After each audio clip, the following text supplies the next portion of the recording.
எவ்வளோப்பா சம்பளம் உனக்கு? எனக்கு தெரியாது அங்கிள், உங்க பொண்ணு அக்கௌண்ட்ல தான் என் சேலரி விழுது. எவ்வளோமா?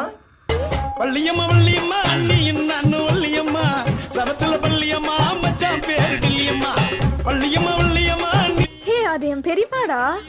ஹாய். என்ன அவ்வளோதான்?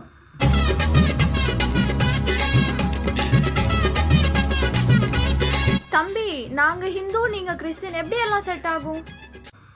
சஷ்டியை நோக்க சரவணம். சாரி ஆண்டி, ஒரு காலு. பரவாயில்ல மாப்ள. கா கா கா கா கா கா போடு கா. அப்பா, அக்காவை இவரை ஏன் கட்டிக்கணுமா? நான் சொல்றேம்மா, போன வருஷம் உங்க அக்கா கஷ்டப்பட்டு கால் விழுறது குறையா கெஞ்சி ஒரு ஃபோன் வாங்கினாலா? ஆனா இந்த வருஷம் நீ கேட்ட ஃபோன் உடனே கிடைச்சதா உனக்கு? அப்போ நாங்க 2 பேரும் கல்யாணம் பண்ணிக்கணும். கேட்ட ஃபோன்